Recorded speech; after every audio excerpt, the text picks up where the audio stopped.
Avec l'enlèvement au trône de l'enfant mâle, de cet être corporatif, un important changement a lieu sur la terre, aussi bien que dans les cieux.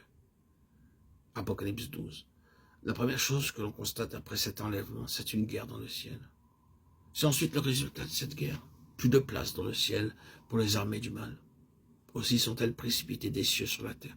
Au moment de leur chute, une grande voix se fait entendre dans le ciel disant « Maintenant est arrivé ».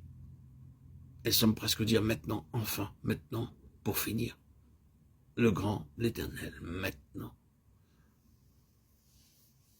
Cette hiérarchie qui a enveloppé la terre, ce prince de la puissance de l'air, ses dominations, ses autorités, ces princes de ce monde de ténèbres, ces esprits méchants dans les lieux célestes.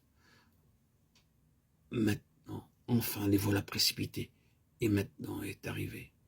Le salut de notre Dieu, sa puissance et son règne, et l'autorité de son Christ. Je m'arrête pour noter le sens distinctif des mots « maintenant est arrivé le salut de notre Dieu ». Le salut de notre Dieu est arrivé maintenant. Réfléchissez un peu à tout ce que nous venons de dire, et vous verrez jusqu'où cela va nous conduire.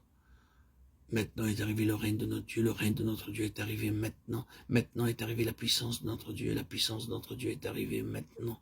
La voici la dynamique de Dieu, sa force toute puissante. La voici maintenant. Et remarquez ensuite, et l'autorité de son Christ. L'exousia de son Christ. La juridiction du Seigneur Jésus est arrivée maintenant. Que de choses tiennent à ce maintenant.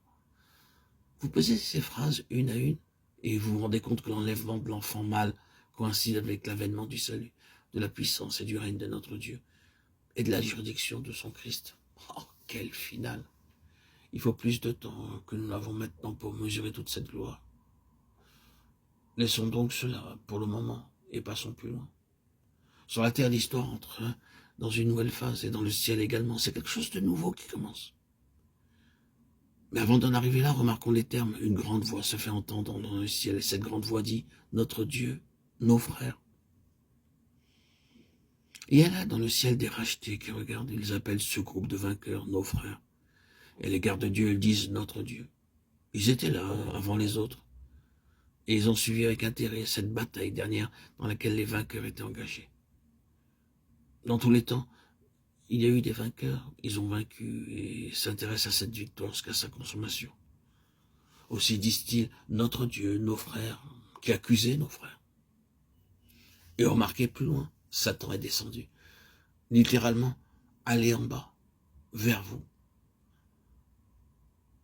Mais c'est le langage de quelqu'un qui parle non pas d'en bas, mais d'en haut. C'est donc une nouvelle phase de l'histoire du monde qui commence et qui amène au chapitre 13 et 14 du livre de l'Apocalypse.